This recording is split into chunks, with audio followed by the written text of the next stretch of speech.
Good evening, ladies and gentlemen. It is now 6:30, and I will call this regular meeting of the Burnsville City Council to order.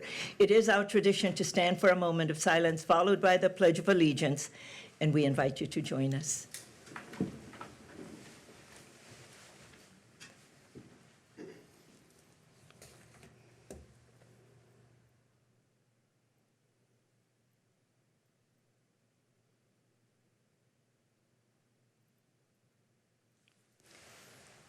I pledge allegiance to the flag of the United States of America and to the republic for which it stands, one nation, under God, indivisible, with liberty and justice for all.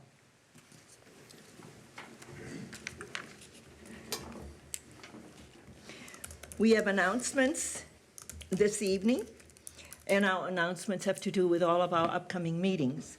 Regular council meetings are scheduled for Tuesday, October 3rd, and Tuesday, October 17th at 6:30 p.m. We have a work session scheduled for Tuesday, October 10th, and Tuesday, October 24th at 6:30 p.m. We have a governance meeting scheduled for Tuesday, October 3rd at 7 p.m., and that would be following the Burnsville City Council meeting. We also have our truth and taxation meetings going on at this time. So our next budget meeting will be the department budget presentations, and that's for Tuesday, October 24th at 6:30 p.m. We have a budget work session on Tuesday, November 14th at 6:30 p.m. Another budget work session on Tuesday, November 28th at 6:30 p.m. And then we adopt the budget and the final tax levy on Tuesday, December 5th at 6:30 p.m. We also have a special work session for the Burnsville Shopping Center Idea Accelerator meeting, team meeting, and that's for Tuesday, September 26th from 8:30 a.m. to 11:30 a.m., and it will be held at the Ames Center. All other meetings are held here in the council chambers. We now move on to citizens' comments. This is the opportunity for anyone in the audience to address the council on an item that is not on the printed agenda and not an application form that will be coming before us at a future date. Is there anyone who wishes to address the council? Anyone? Seeing no one, I will move on. The next is additions to the final agenda, and this is for emergency items only. Ms. Johnston, are there any emergency items to be added to the agenda? None from staff, Madam Mayor. Members of the council? Okay, thank you. We move on to the consent agenda. The consent agenda is a group of items that's considered to be routine and will be enacted by one motion. However, an item can be removed from the consent agenda for a separate discussion and vote. Is there anyone in the audience who wishes an item on the consent agenda to be removed for a separate discussion and vote? Anyone? Ms. Johnston? None from staff, Madam Mayor. Members of the council, may I have a motion to adopt the consent agenda, please? Approved. Second. There is a motion and a second. All in favor, please say aye. Aye. Opposed, same sign, and the item passes. We now move on to the regular agenda, and the first item on the regular agenda is item number 5. And this is a public hearing, and this is for the first half of the 2017 Special Assessments for Code Enforcement. And presenting this evening is Christopher Forsland, our Licensing and Code Enforcement Coordinator. Mr. Forsland, good evening and welcome. Good evening, Madam Mayor and council members. This is the public hearing for the first half 2017 Special Assessments for Code Enforcement. And this year, the code enforcement assessments are those charges that may be collectible for any outstanding fees. Outstanding fees may be for mowing charges, maybe for nuisance abatement, or other charges that the city actually incurs as part of our enforcement process. This covers the time frame from January 1 to July 31st, 2017. During this time frame, we sent required notices out to those property owners that may have violations and have worked through a process to try to resolve them. These were the costs that were incurred to resolve them. Council adopted a resolution declaring the costs and calling for this hearing on August 22nd, 2017. Notices were mailed out on August 25th to each affected property owner that had any unpaid code violation fees, including details for every property owner's right to object to those. It was also mailed, or they were also invited to attend an open house on September 6th to discuss those violations and try to find a resolution with that, with their fees or their violations. This year, a total enforcement assessment amount, and the background says $8,787. Since this has been printed or published, it's now been reduced to $8,292. And staff recommendation is to adopt the resolution with the assessment rules.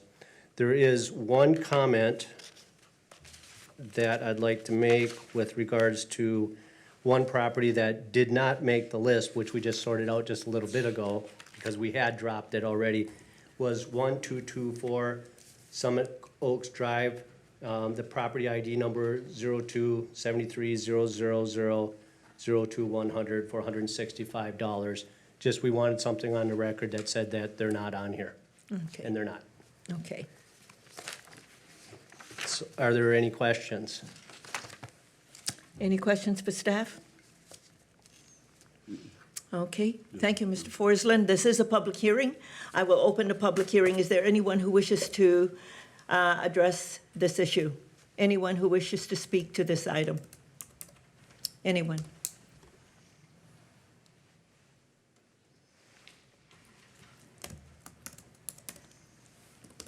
Seeing no one, I will close the public hearing. Members of the council, your pleasure. Move to approve. Second. Councilmember Gustafson makes the motion, second by Councilmember Coughlin. All in favor, please say aye. Aye. Aye. Opposed, same sign, and the motion carries. Thank you, Mr. Forsland. The next item is also a public hearing. This is to approve on sale, Sunday on sale liquor license for Muddy Cow, Inc., doing business as Muddy Chicken, located at 3120 West Highway 13. Michelle Collins, our city clerk, is presenting. Ms. Collins. Thank you, Madam Mayor, City Council.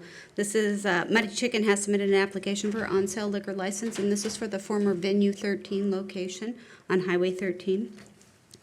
The police department has conducted a background investigation on the principals involved and found no reason to deny the license.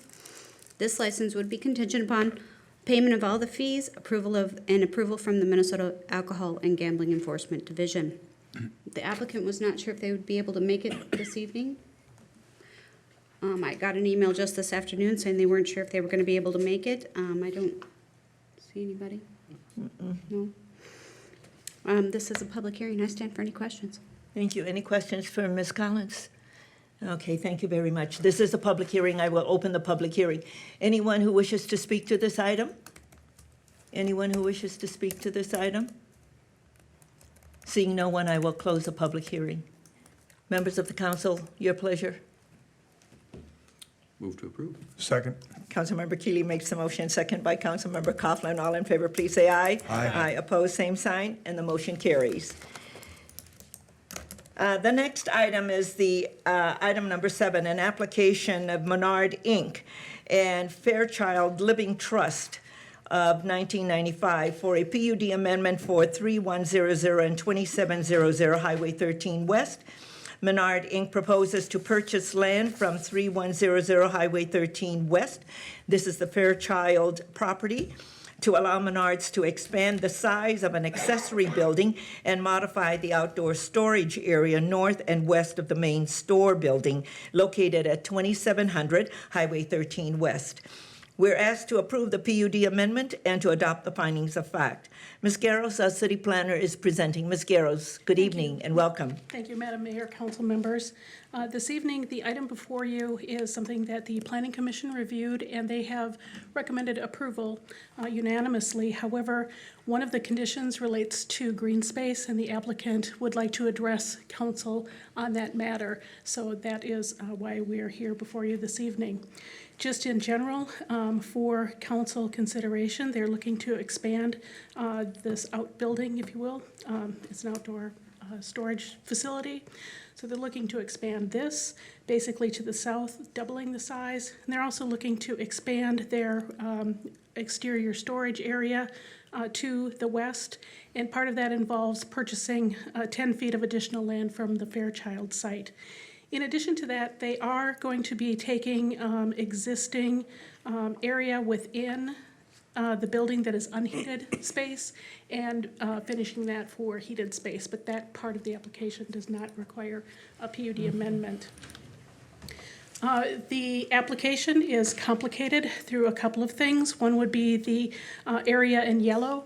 That is the city's box culvert. It's a very large drainage facility. And Menards, it's totally within the Menards site. If they are to expand to the west, there would be complications with placing some equipment on that, which the city did not want to allow. And they've been working with the city engineer pretty much throughout this entire time to resolve this. The other item is for the 10 feet of additional land they want to purchase from the Fairchild property. There is an existing 5-foot drainage and utility easement, and that's shown with the red line on the screen. And there are 3 utility companies that are actually within that drainage and utility easement. The existing site, this is kind of the northwest corner of the property. You've got this accessory building here, and basically the existing wall fenced area is in this location, and they're moving it to the west. That results in the addition here, and then also basically paving to the outer edge of what they will be purchasing from the Fairchild Trust property. The site plan, the entire site plan is above. The Planning Commission initially held the public hearing on the 14th, and that included just the Menard site. In order to deal with that box culvert issue, the applicant has been working with the adjacent property, Fairchild. So we continued the public hearing, republished. So it does actually, the application now is with these 2 applicants, and Fairchild is willing to do the sale. Really, the expansion is just the addition of about doubling the space, and this would be the pallet racking or screening system, which will be placed along the new west lot line, not within the easement. Is this what's going to be on top of the box culvert? No, it will not be on top of the box culvert. It actually will be to the west, and that's because they are able to purchase that 10 feet. Yeah. So there will be nothing Nothing on top of the box culvert? Correct. It will just be paved, and that will Listen, be it. I know when we had floods, when it backed up, and if they want to pay for all of that, if they want, no, it's just a lot of problems. Yes, this area collects water all the way from back Yeah. to Crystal Lake, about a third of the city Yep. or a little more, so very important element of Yeah, that. and then when the Minnesota River floods, it's going to back all the way up, and it has happened, so, Exactly. yeah. That's probably been the main consideration for this entire application is, impacts to that box culvert. That seems to be resolved, and with the conditions that the Planning Commission recommended. What is left is we have got green space, and what's happened is the PUD exists of the 3 lots that are shown above, the Fairchild site, the MGM Liquor, and then also Menards. And when Menards redeveloped the site, they were able to increase their green space a little bit above 25%, which is the standard. Fairchild also, when they took over, added quite a bit of green space, taking out parking, so they drastically improved their green space. And then the MGM site actually has over the 25, they have 28%. So overall in the PUD, we have 24% green space. Now with the proposed expansions that Menards wants to do, it would decrease overall PUD green space by 1% or to 23%. In the conditions that the Planning Commission recommended, they were favorable toward the project, and they recommended these conditions, which are set out before you. The one that is at issue for the applicant, and the reason for this, is number 5. The Planning Commission was concerned they really didn't want to fall back, considering the advances that they've made in green space through redevelopment projects for this. So they did rework the conditions, initially staff had recommended, that the applicant meet the 25%, kind of hard and fast for each of the properties. What the planning commission suggested is that it's not a whole lot of green space that we're really talking about, and they were amenable to the applicants working together with staff to try to find alternative locations anywhere within the PUD to make up that green space. So the last condition is that applicant and staff work together to modify the plans to increase green space to the extent possible. With that, the applicant really is wanting to speak to the council. They feel that they have done as much as they can, and they don't want to make further changes to their site plan. They are, go back. It's kind of hard to see on their site plan, but they have proposed, in exchange, if you will, for green space, they have taken out some parking for 3 different areas of the parking lot to have landscaping. And then they're also proposing increased numbers of plantings and trees to augment or be above and beyond within the site development. So that's the offset, if you will. And with that, the applicant is here. Okay. to And address this that. is after the planning commission meeting, Ms. Garros? Yes. Okay, and staff has worked with them on this? We've looked at a couple of options, and they're really more interested in just going ahead with a proposal for And- the landscaping as they've proposed. And what options did staff have? We looked at the possibility of working with the adjacent property owner. They've got 3 entrances to the property. The possibility of maybe doing something within a space here, or something along some of the, instead of taking out and putting in parking islands in these areas, maybe taking some parking from the very outside parts and adding a little green space in these areas. The applicant has considered that, and they really do not want to give up additional parking beyond what they're proposing.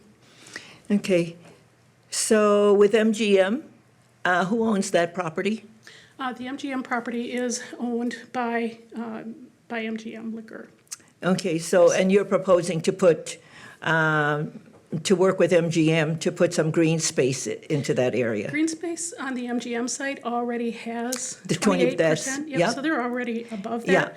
The site we were looking at is actually on the Fairchild property and through here. Okay, Yep, if on we the were to do something. Fairchild side of it and not the Yes. MGM side, on the Fairchild side. Correct. And what did the Fairchild folks have to say about that? I don't believe that they had an interest in making any modifications. They're just trying to help the applicant with the sale of the 10 feet to Into help the them back. with their project. Okay. Correct. So one of the things that I have monitored since the Target redevelopment is parking and how much overparked we are all around the city in all of these areas. So this parking that's right alongside the frontage road is where staff had proposed some green space by just removing some, Or some in this area down here that's furthest from the store. yeah. Okay, very good. Thank you. So you've had some other solutions for them and, well, Some other suggestions, yes. okay, very good. Thank you. Thank you so much. Any questions for Ms. Garros? Okay, at this time then, would Mr.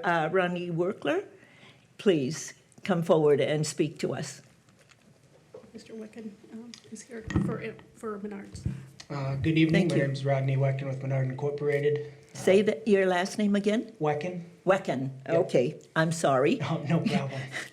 Okay, Wecken, thank you. So, a little background on the project. Menards has updated their prototype several times since our inception of our first store. We've gotten bigger and had several iterations of site plans. So this is our next one. We are re-merchandising some of the store, so product that's inside the store will be going outside into the warehouse. And then we're really trying to make a push to capture more online sales. And at the back of the store where you're seeing, some of those updates there are for delivery staging and special order area. So that's what's driving the changes here, is to try to stay ahead of some of the online sales that impact retail businesses. With the landscaping, We have proposed an additional 150 plantings between bushes and trees. We put in 3 landscape islands that we thought would make sense to help accommodate some of that green space. To get up to the 25%, we would need 16 additional islands, the size that we're proposing there. So we felt that adding that amount of islands to our parking lot would impact our overall parking, obviously, and then cause more disruption while we're constructing that to our Sure. guests. Sure. What did you think of staff's proposal to take those parking that's furthest from and to the south from the store? And I don't think, how many parking spaces would that be, Ms. Garros? There's about 14,000 square feet, so it would be a goodly amount of spaces. So that'll take some of the corner way back down on this, on the Yes. southeast corner of that parking lot. Did you consider that, Mr. Wecken? Again, I think there are some things we can do to get closer to the green space requirement, but we want to try to maintain as much parking here as we can. We've got a pretty busy store for us, and we feel that we are parked at where we need to be and don't want to see that parking reduced further. In addition to that, the parking furthest away from the store is generally where our team members and employees park. So that would be a reduction of parking for our team members. Okay. Well, you're doing some right things to try and get ahead of the curve for retail and internet sales as That's well. correct. So that means there won't be that many cars. Since people are going to be using the internet rather than coming to the store. Okay, so you weren't happy with the Planning Commission saying that you work with staff to get to the 25%.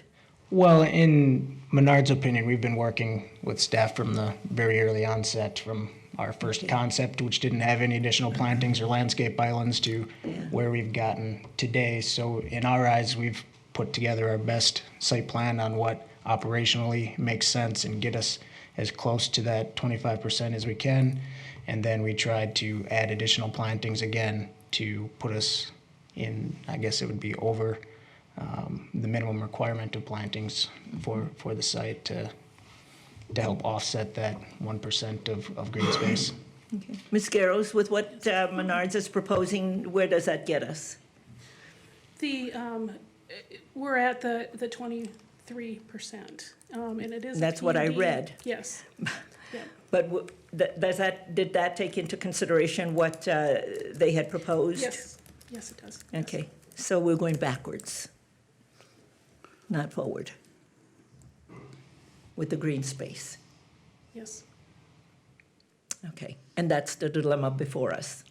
Right. With the original proposal, I'm not sure we had the calculation, but the 3 landscape islands, I'm not sure, I mean, they certainly weren't originally proposed, so I know that increased to the 23%. We're still back from the 25, but again, to get to that 25 would be 16 additional of those sized islands or green space somewhere, which would be significant impacts to the overall parking there. Okay. Madam Mayor, if I Yes. could, something that has exacerbated really things, when Menards was looking at just using their own property before that 10 feet of property, the percentages were smaller, but because they need that to keep the structures out of the box culvert, Yeah, that 10 feet by, I don't know, it's a couple hundred feet, I think, but that is really where the green space issue comes into being. It's because they needed to stay out of the box culvert, but still have their racking system. okay. Councilmember Schultz? So if I understand that correctly, you're saying because they're being responsible and taking that extra space to protect that culvert, that's what's getting them into the 2% below optimum. Is that correct? Yes, because this is currently all green space now. If I can get back to, you can kind of see it here. Gotcha. Yeah, it's all green space now. And moving this over, plus taking an additional 10 feet here, that's where the green space loss comes to play. Okay, Councilmember Keeley? Thank you, Madam Mayor. It seems to me that with Menard's type of building structure, storage, it's very, very large. And I believe you noted, sir, that you were adding an additional 156 or 160, what was the plantings that you were adding? Almost 150. 150 plantings and putting the 3 islands in. I would agree that putting 16 more of those islands in would really inhibit your parking, which is, I think, I would agree with you. I think it's about right. It accommodates your peak periods, and it gets very full out there, as I'm sure everyone here shops Menards, on a Saturday or during the holiday periods of time. So reducing parking, to me, is just not an option. And I think the circumstances by which the situation is created is a little unusual, and I think we need to be a little bit flexible on allowing a little less green space, because for a couple different reasons, but ultimately, you've come forward and done whatever you could, short of, taking away parking space, which is just not an option. I mean, it's not a logical option for you as a business. And so I'm not stuck on this 1%. I think this is fine as presented, and I would support it as the applicant has requested. Councilmember Gustafson, and then Councilmember Coughlin had it first and took it off, and then, so you lost your position in the queue. So I'm going with Councilmember Gustafson. I'm happy to announce I have a button that actually works now. I agree with you, Councilmember Keeley. I look at a business, especially a retail business, that's reacting to the marketplace, and I think in a very positive way. And you have taken the time, as Councilmember Garrett Schultz over here said, you're trying to do the responsible thing by protecting the box cover, and I don't think you should be penalized for that. I do shop Menards quite often, and I take advantage of your 11% all the time. But I agree with you. You'd think there'd be less cars because of the orders online, but on a Saturday afternoon when I'm in the middle of a project and I need a few more things, I drive to your store. It's 5 minutes to get there, and I'm back home, and 20 minutes later I'm back on my project again, which is what we're all looking for. So I would go along with the less green space as well. Councilmember Coughlin. Yeah, I would just like to say that if we go that direction, we should really highlight what's unique about this, because again, we don't want to open the door for the next business and the business after that to come in and ask for less green space. And I'm, in addition to that, very cognizant of what the Planning Commission did. So if we modify this or make this change, it'd be, I hope we strongly highlight what's unique about this, and not just that something's changed with trying to accommodate the modern market or something, because, well, first of all, it's a variation of what the Planning Commission decided 5-0, and secondly, it is then opens the door for others to come in and argue that as long as we let Menards do this, that they should be able to do it as well. Councilmember Keeley. I just want to echo what Councilmember Coughlin stated, I tried to articulate that, but probably didn't do a very good job. But there are some extenuating circumstances with this particular situation, and I think that's really, we hold the Planning Commission, and 2 commissioners are here tonight, and thank you for the work you do, to the technical aspects and to the existing ordinance. And I think it is incumbent upon us as council members to grant variances to that. And so I'm glad you came forward and brought this issue, and I'm glad you've done what you are doing to mitigate it as best possible, and I don't see any other way to do it. There's nothing more that you can do, really, unless you were to acquire some of that property off the back side of your lot to just add, green space, and that makes no sense either, so. Yeah. Do you have an idea of how many parking spaces 16 more of those islands would remove from your capacity? Each island takes away 4 parking spots, so we'd be upwards of 50. Yeah, over 64 more parking spaces. And I don't think that would be very consumer friendly. I don't think our your customers would appreciate losing some valuable parking spaces for a business like this. Again, I know that parking and the size of your business, the size of the interior as well as the outdoor yard to display all this product is, it is a unique situation that I think indicates supporting the variance. So, thank you. Ms. Garros, in your estimation, how many parking spaces would be needed if they went to 24% rather than 23%? What we looked at, we would concur with the applicant. If they were to put landscape islands in, that would take out a lot of parking. If we were to look at utilizing some of the space, furthest from the store, increasing some of the areas at the entrances, we're looking at probably about 20 to 22 spaces total. So a lot less spaces. Okay. So, Mr. Wecken, and members of the council, I understand and support your growth and what you want to do. Protecting the culvert is our domain, and because you needed more space, you had to do that because you're expanding your business, correct? Correct. Yes. So, and that's a good thing. And the thing is, we also want to make sure, as you've heard from Councilmember Coughlin, that we want to be fair and just with everybody. We have an ordinance in place about green space. Burnsville is very environmentally friendly, and we like green. And we want to make sure that our city continues to be a green city. And and I'm sure you do, because you sell all kinds of products that promotes green.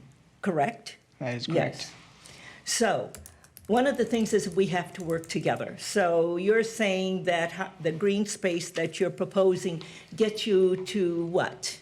Ms. Garros and Mr. Wicken, To the 23%. you just get to the 23%. Is there a way that you can get to 24? I think we would have to, again, look at how many parking spots that would take out. As Ms. Garros just said, it would be somewhere in the neighborhood of an additional 20 spots that we'd be losing. Would you be willing to look at 24%? I mean, I don't want us to keep moving back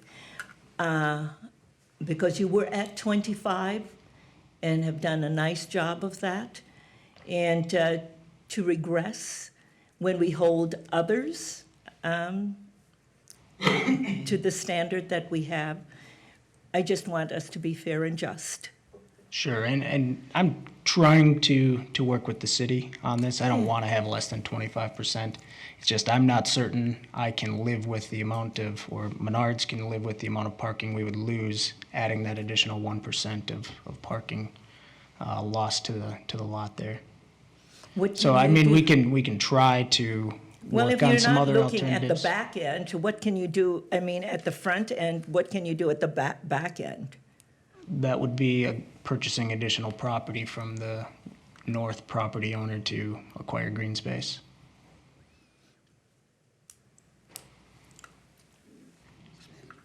I think that's why the Planning Commission wanted you to work with staff and see what are some of the solutions that are there.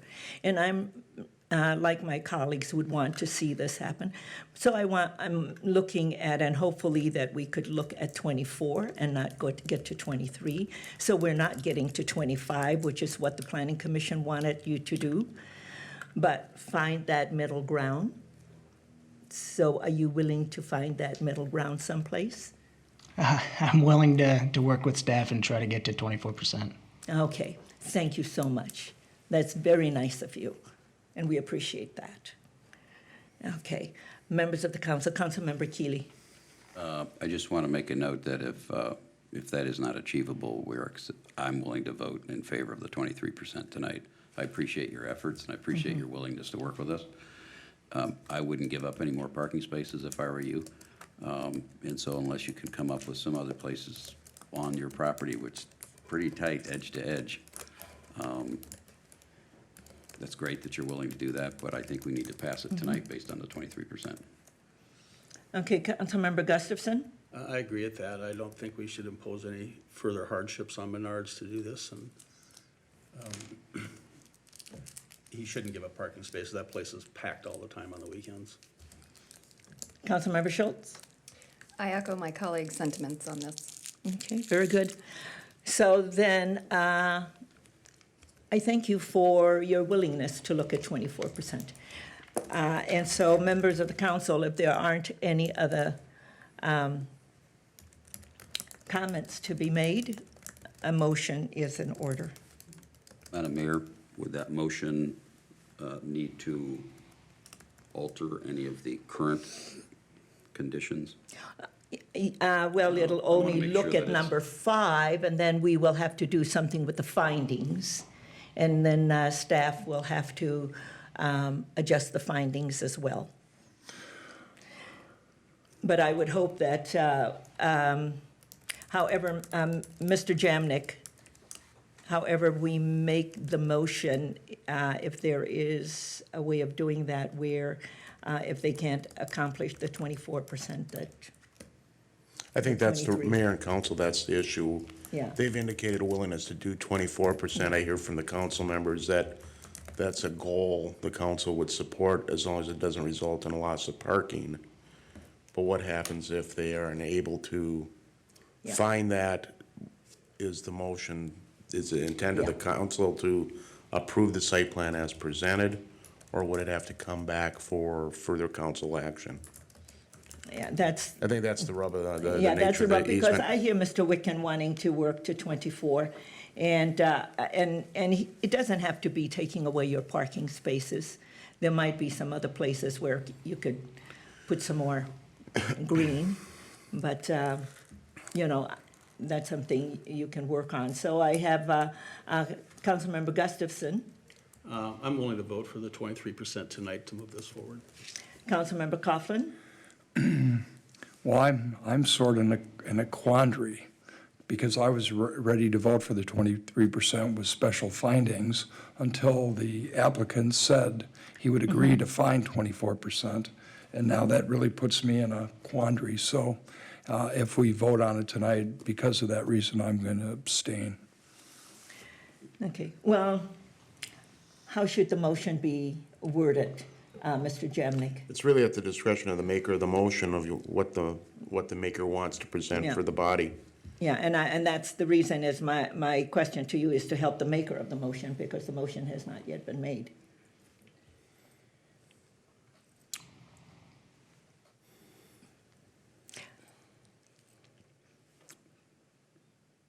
I'm looking for the right page in this 80-page document, which this is where not Yeah. having a book is a challenge on an iPad I to try and know it, and skip that's from why page I 20 have- to page 89 without zipping past it.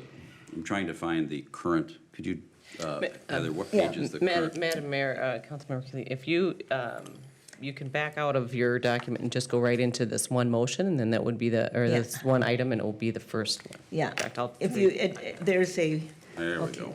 We have I a was way past tutorial. it. Did you find it? Yes. Okay. Well, item number 5 says the applicant and staff will work together to modify the plans to increase the amount of green space to the extent possible within the overall PD. That's actually not specifying 23, 24, or 25. Yeah,